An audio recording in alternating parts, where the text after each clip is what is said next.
今天给大家推荐一个不用揉出手套膜、发酵又快的软法面包——淘气梅梅。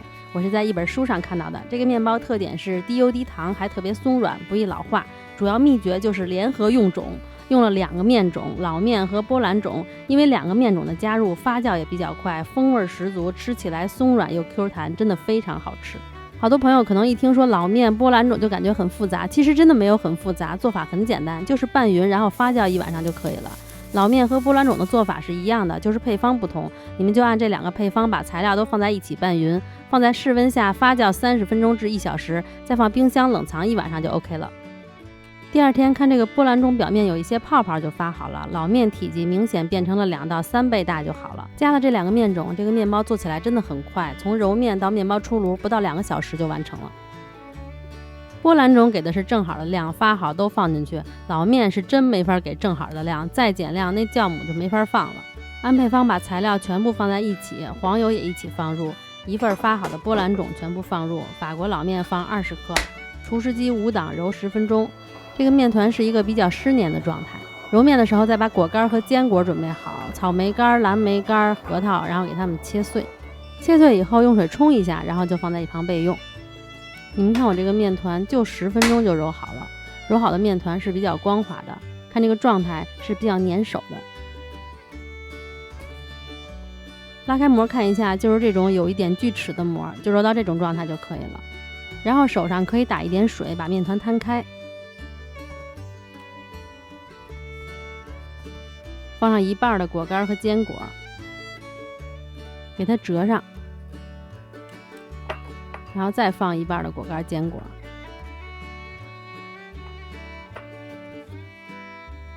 再折起来就好了。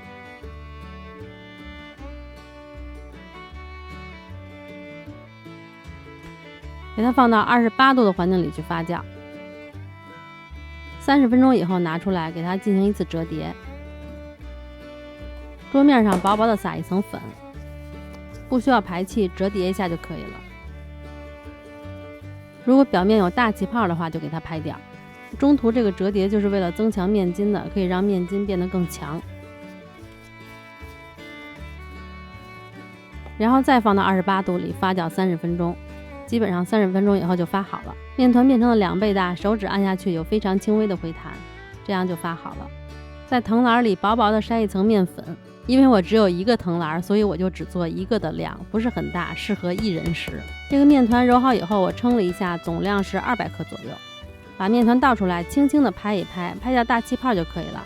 然后给面团在最后进行一次整形，给它整成圆形。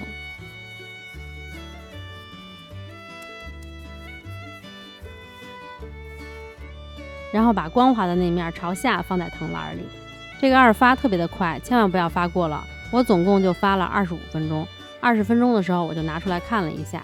首先你看它这个体积变成了原来的1.5倍，然后手指沾面粉在里边按一下，你看它回弹的速度是比较快的，但是回弹完以后还能有一个小坑留在上边，这样就发好了。然后就把它倒扣过来。每次用这个藤篮的时候我都特别紧张，就怕它粘在上面不掉下来，因为我第1次用的时候就粘上面了，惨不忍睹啊。所以这个面团表面就能看出来放了比较多的面粉。然后用小刀给它割口，割一个米字。这里给大家分享一个作弊的方法，如果表面有果干割不动的话，你就用剪子把果干给它剪开就行了。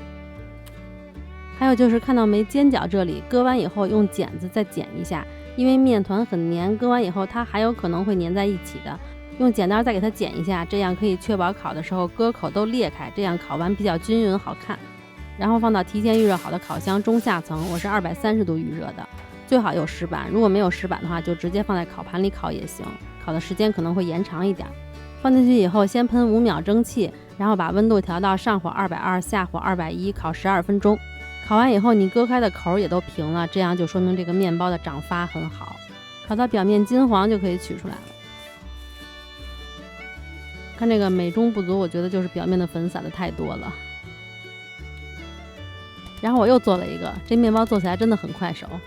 最后整形的时候我还给它包了点奶酪进去，就是奶油奶酪，没加糖没打发，直接放进去的。哎，岁数大了不敢吃太甜的东西了。然后给它包起来，封口捏紧就完事儿了。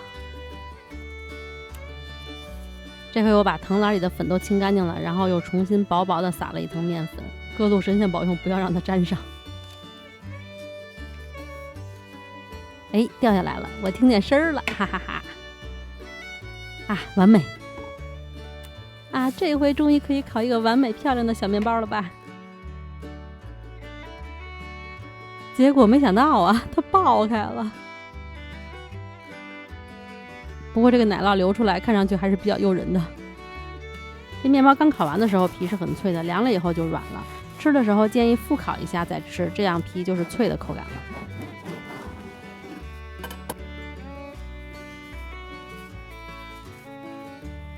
看这个面包非常的软，还非常的有弹性，但是刚刚那个切面没有凸显出它有丰富内容物的感觉。再切一个，这个就对了嘛，蓝莓干、草莓干、奶酪、核桃全看到了。吃起来口感是非常丰富的，酸甜的果干、脆脆的核桃、香浓的奶酪、Q 弹的面团，真的非常好吃。也不需要手套膜，发酵还很快，做起来真的非常简单，你们也赶快试试吧。那今天就到这里啦，如果喜欢我的视频，一定要帮我点个赞哟。我们下个视频再见啦，拜拜。